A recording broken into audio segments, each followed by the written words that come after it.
Your Executive Secretary, Cha Francisco. Simula ng dapat. Ako po si Cha Francisco, your Executive Secretary. Former Legislative Assembly Representative, former Undersecretary of the Office of the Executive Secretary, and is recipient of St. Lasal Award in the Lasal Sobel, your Vice President for External Affairs, Lian Castillo. Simula ng dapat, I am Lian Castillo, your Vice President for External Affairs. Former Vice President and Legislative Assembly Representative, four-time National Public Speaking Champion, and the incumbent Executive Vice President for Externals of BEX 2011, your very own Nicole Gaba for Good Vice morning. President for Internal Affairs. Good morning, College of Science. My name is Nicole Gaba, and I am your Vice President for Internal Affairs. Honorable mention of Assumption College Batch 2007, garnered first place in the 8th Economics International Competition in Indonesia. The incumbent Vice President for National Affairs of the Office of the President, former Executive Secretary of the Student Council, and a star scholar. Ladies and gentlemen, wala nang mas karapat dapat pa, your University Student Government President, Cabe Aquino. Ang magsisimula ng dapat sa De La Salle University. Good morning, College of Science. I am Cabe Aquino, your University Student Government President. Good morning, everyone. We are your candidates for the Student Government Executive Board. And this morning, we will present to you our general program of action. Simulan ang dapat. Pero bakit ba natin kailangan simulan ang dapat? This is because next year is the opening of the Student Handbook Revision, which only opens once every 3 years. Next year is also the end of the centennial. And after 100 years of De La Salle University, now is our time and opportunity to look back, make the necessary changes, and then set the foundation for the next generation.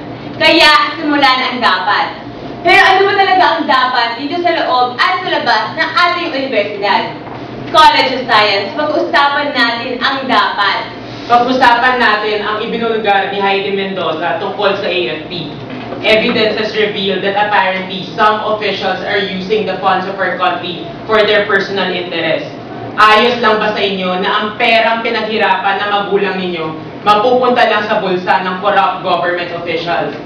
We in Tapat believe that every government should be accountable to its constituents. Kasama na dyan ang university student government. Next year, we will collaborate with different offices.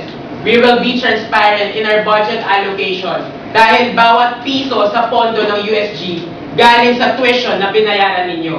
Ito ang dapat. Pag-usapan naman natin yung rationalization of class utilization. Ito yung field natin dati.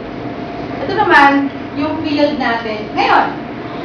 This is one of the reasons why we have this rationalization of class utilization. But we have to look at the bigger issue. It's not about being for or against this policy. It's about student representation. Because why do we have a USG if we're not going to acknowledge us and they're not going to represent us in these decisions? We believe that as your student leaders, we have the right to be involved in making decisions, all decisions that affect us students. And how are we going to solve this? We're going to propose the research assembly. This will give concrete solutions, research-based proposals to the administration para ma-address natin yung issues tulad nito at lahat ng mga issues sa ating university. Ito ang dapat. Pag-usapan naman natin ang unang taon ng ating university, student government. The USG was implemented to have a democratic system for check and balance. Kaya nagkaroon tayo ng isang branch, the judiciary branch. The judiciary branch consists of magistrates. Pero, where are those magistrates? Ayon sa De La Salle na article na to, there are only 4 magistrates at present, while in fact there should be 7 magistrates that represent each college in our university. Sayang talaga na hindi natin na ma-maximize ang judiciary branch na to. Kasi this is the perfect venue wherein we can voice out, raise our concerns on our elected officers. Kaya we will strengthen the communication ties between the student body and your judiciary branch. Ito ang dapat. Pag-usapan natin ang Students' Rights and Welfare Bill. Did you know na dito lang sa De La Salle University, merong Student Charter? Ang Student Charter na nahahanap sa Student Handbook consists of different policies that protect and promote the rights of the students for the students lang of De La Salle University. But think about it, what about the other students in our country? That is why the Students' Rights and Welfare Bill, or the SROB Bill, was pushed for in Congress so that our rights are protected. But then until now, hindi pa rin siya approved. That is why we will partake in the lobbying for its approval through intensifying our representation and participation in different youth organizations such as the National Union of Students of the Philippines and the Student Council Alliance of the Philippines, and also by re-establishing the Federation of LaSalle Student Government, so that we can bring together all LaSalle schools, so we can have one unified plan and push for the implementation and approval of this bill. Ito ang dapat sa iba't ibang issue dito sa loob at sa labas ng ating universidad. Kaya, kailangan na natin simulan ang dapat. Pero sino ba talaga ang magsisimula ng dapat? Dapat ikaw ang namumuna sa pagpapatupad ng plataforma na ito. Dapat kayo ang simula ng progresibong pagbabago. Dapat ikaw, dapat kayo, dapat tayong mga Lasalliano ang nagtutulong-tulong tungo sa pagbangon ng bayang ito. A lot of us Filipinos complain every single day about the many problems in this country. But let's ask ourselves, what have we done to solve those problems?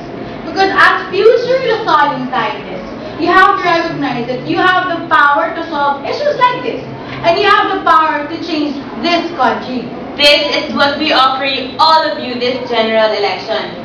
Our vision of Lasallians giving back to the country and molding that just and free society.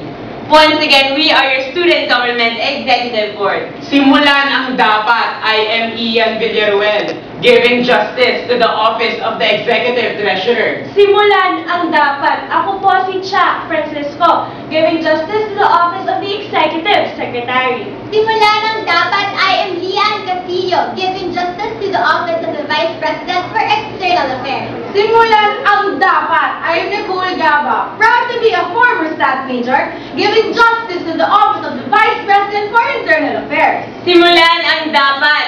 Ako po ang inyong gabay at kaakbay. Natapat, natapat, Natapat at tunay. I am Cabe Aquino. Cabe Aquino. Cabe Aquino. College of Science, I am your University Student Government President.